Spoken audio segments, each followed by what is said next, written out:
Crear un podcast. Bueno, se trata de un programa de radio que uno puede personalizar, que puede subir a una plataforma y que luego puede descargarlo sobre alguno de los temas que a uno le interesa estar difundiendo. Un podcast puede montarse en una web, en un blog, incluso en plataformas que son muy populares, algunas de las cuales requieren pago, iTunes, SoundCloud o iVoox, entre otras, y la disponibilidad de herramientas tecnológicas que existe hoy para elaborar podcasts es bastante diversa, variada y de diferentes precios. La existencia de esas plataformas para almacenar y compartir contenidos está favoreciendo hoy día la difusión y la expansión de los podcasts, no solamente para contar historias, no solamente como programas de radio personalizados, sino que también para que los profesores nosotros podamos utilizarlos en el desarrollo complementario, suplementario de nuestras asignaturas, de nuestros contenidos. Y de eso se trata, de tratar de usar al máximo todas estas plataformas y aplicaciones que existen que pueden tener un sentido en el desarrollo de nuestras actividades educativas. ¿Cómo sirve un podcast a un estudiante? Es decir, ¿por qué a un estudiante le podrá parecer bonito, fabuloso, interesante un podcast? Bueno, fundamentalmente porque el podcast se convierte en un material que el estudiante puede andar llevando dentro de su teléfono celular. El uso de los teléfonos celulares con todas las posibilidades que tienen ahora hace que sea posible que el estudiante acceda a través de la conexión de internet desde su teléfono a la dirección web, la dirección URL que usted le ha dado para que pueda escuchar o bajar el podcast también, ¿no? Entonces, le será útil. Hombre, si él va manejando, puede ir escuchando el podcast, puede hacer la conexión de Bluetooth de su teléfono con el aparato de radio de su auto y venirlo escuchando, o subirse al autobús y escucharlo, o caminar por las calles donde él suele caminar y donde es seguro, desde luego, para poder usarlo y entonces tener su podcast. Puede irse a la playa a descansar también, puede acostarse debajo de una palmera y entonces con una Coca-Cola o con la gaseosa que sea, puede entonces también estar escuchando su clase, la clase que usted ha preparado para él. ¿Cuántas veces las podré escuchar? Las veces que le dé la gana. Y esto hace una maravilla para que un estudiante aplicado, uno que tiene ganas de aprender, uno que sabe lo que le cuesta estar pagando en una universidad privada, entonces pueda usar su podcast para poder complementar y aprender a partir de la tecnología didáctica, en este caso, que es el podcast. Y al estudiante, siendo que le sirve, como hemos visto, ¿será posible que al docente también esto le presente alguna oportunidad, le presente alguna ventaja? Mire, a nosotros los docentes nos sirve porque usted prepara un podcast hoy bien preparado y tendrá un podcast para usarlo 3, 4, 5 veces más si es que no hay alguna modificación importante que usted quiera hacer. Además lo puede almacenar. Usted lo puede tener como parte de su banco de herramientas didácticas que va a poder utilizar como parte de su banco de contenidos que ya tiene desarrollado. Entonces, sí nos sirve a nosotros los docentes. Y por otra parte también tiene una utilidad porque yo pienso que nosotros, en la medida que estamos usando estas herramientas, vamos creando nuevas habilidades que nos van a servir posteriormente para poder complementar con otras habilidades extras que aparecerán en el futuro. Los pasos para hacer un podcast. ¿Qué pasos debemos seguir nosotros para hacer un podcast? Porque este no es un asunto, yo creo que no es un asunto tan complicado, ni es un asunto en donde se requiera contar con todas las herramientas tecnológicas o tener una gran cantidad de conocimiento técnico en torno al uso de las plataformas. Creo que lo que sí se requiere es tener un poco de creatividad, tener también una base fundamental para el desarrollo de algunas aplicaciones tecnológicas y saber contar la historia de la que se va a tratar el podcast. Una vez que uno tiene eso, entonces el asunto puede funcionarle más o menos bien. La primera cosa que debe hacer usted es organizar los contenidos con el material de texto que quiere convertir en audio. Es decir, usted va a tener un programa de radio o va a tener un programa en donde va a poder estar estableciendo estos archivos en una serie que va a poder alojar en un sitio web en donde el estudiante va a poder alojar el archivo 1, el archivo 2, el archivo 3, y va a poder estar escuchándolos. Entonces eso implica tener un orden. Usted debería tener entonces un orden y además tener un texto que puede seguir para estar auditando este material. Es importante entonces contar con un material escrito para que usted pueda seguirlo fielmente. Y especialmente si no tiene usted la experiencia práctica, de repente puede ser que se esté trabando para poder hacer el podcast. Entonces lo mejor en principio es tener un material completo. No quiere tener eso, lo que quiere tener es una guía. Bueno, escriba 6, 7, 8, 10 cosas que quiere destacar en el podcast y como se tiene conocimiento sobre su tema, pues entonces lo hace, ¿verdad? Pero la primera cosa es organizar los contenidos del material de texto que uno va a convertir en audio.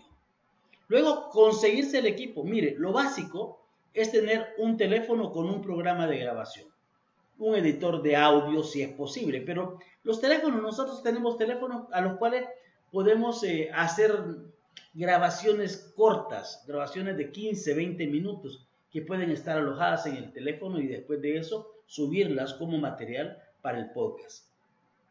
Menos básico es tener un buen programa de grabación de audio, tener un estudio de audio, tener una buena computadora y tener un editor de audio que le permita estar haciendo mezclas y efectos de sonido que pueden contribuir para que el podcast sea mucho más interesante, ameno y atractivo para el estudiante.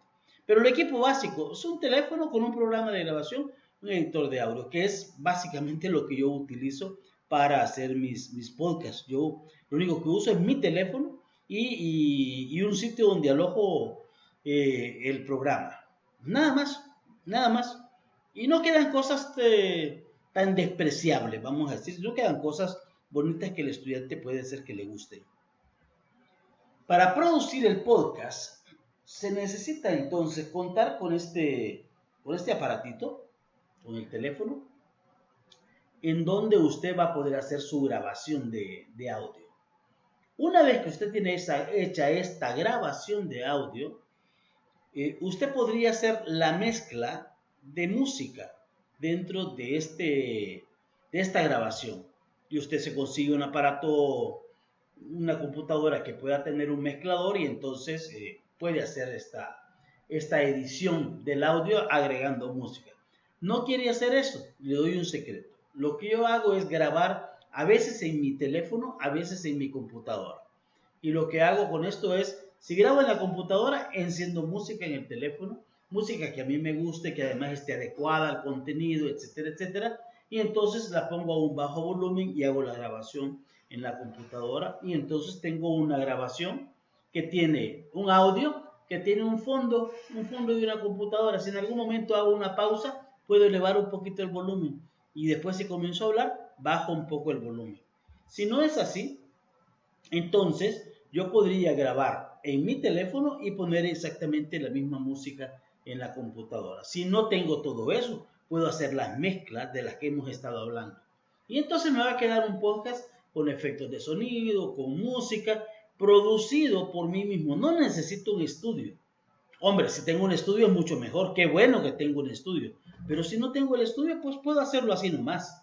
Puedo trabajar así nomás y a lo básico. Y francamente quedan cosas bonitas y que además son almacenables y que además el estudiante va a sentirse muy agradecido que usted hace un esfuerzo para que él pueda complementar y reforzar la clase que usted le dio a través de un podcast. Hay opciones para poder alojar los podcasts. Los podcasts se pueden alojar en diferentes sitios. Algunos de estos sitios son de pago. Uno adquiere el espacio para poder alojar los podcasts y paga una cantidad que puede ser $10 mensuales, $20 mensuales, 100 pesos al año, eso depende, ¿no? Ahí está iTunes, que es un buen sitio, pero también es un sitio caro. Puede alojarlos en Simplecast, también es un sitio de pago, no tan caro como iTunes. Puede alojarlo en Buzzsprout. Buzzsprout es un sitio que tiene muchas facilidades para poder alojar y lo que yo hago, donde no pago además, que utilizo eBooks para poder usarlo y almacenar mis podcasts ahí. ¿Cómo subir los podcasts? Porque ya una vez uno tiene hecha la grabación, mezclado el sonido, uno tiene una voz que ha subido en algún momento, que ha bajado en otro momento, para que se oiga interesante. Entonces, ¿cómo subir los podcasts a iVoox? Esta es mi cuenta de iVoox que yo uso. Y aquí tiene un clic para poder hacerle subir. Usted le da un clic a subir, ¿verdad? Claro, tiene antes que haber abierto una cuenta en iVoox y le pide que subirlo desde el episodio desde tu ordenador. Usted le da un clic a esto y se va a buscar cuál es el archivo que va a usar. Un X archivo, le da un clic, le da a abrir y eso lo lleva. Una vez que usted tiene este archivo, entonces se va a dar cuenta que ya el archivo se subió y que además ya está listo para ser escuchado. ¿Cómo quedan estos archivos? Bueno, una vez que lo ha subido el archivo, usted va a encontrarse que iVoox le dice, describa su episodio. Y usted describe el episodio, ¿no? ¿Cuál es el título del episodio? La teoría de la aguja hipodérmica. Descripción del episodio. Esta es una teoría de Harold Laswell sobre la conformación de la teoría de la aguja hipodérmica usada durante el régimen nazi, también usada en medios de comunicación masiva. Le pide una categoría, le pide las etiquetas que quiere usted usar con ella para que la gente lo encuentre más fácil. Le pide que va a usar en términos de género, si es podcast, si es radio, si es audiolibro, etcétera. El mío es un podcast, el idioma en el que está y además usted puede agregarle una imagen a esto desde su ordenador si quiere para que sea mucho más atractivo, pues, que se vea más bonito. Y luego hay un programa, porque usted tiene programas dentro de su contenido. Yo tengo 9 episodios en este canal y estos son los podcasts de Julio Martínez. Ahí están listos ya para poder ser utilizados y a partir de eso, pues, ser escuchados también, ¿no? Y una vez que están listos, que está preparado, ya usted guarda todo eso, entonces usted le da a esto que se llama la teoría de la aguja hipodérmica, que además tiene, como veremos, una dirección muy particular para poder ser escuchado. Tiene una dirección, entonces usted a esto ya le da entonces para poderlo escuchar y poderlo presentar enviándoselo a sus estudiantes de tal manera que ellos podrán entonces ya a partir de eso pues escucharlo y llevarlo siempre que lo necesite, llevarlo en su propio teléfono. Eso es tal y como funciona el tema de los podcasts. Los podcasts no son una cosa complicada, son una cosa bastante sencilla. Usted mira el audio está aquí y usted le da a reproducir una vez que tiene la dirección y ya el podcast se empieza a escuchar. Hola, muy buenas para todos. Hoy vamos a hablar sobre uno de los contenidos más importantes en sociología de la comunicación. Y esto es la teoría de la aguja hipodérmica. Tiene pues una duración que es la duración que uno le quiere dar al podcast. Así los podcasts. Ojalá les sirva. Me alegraría mucho.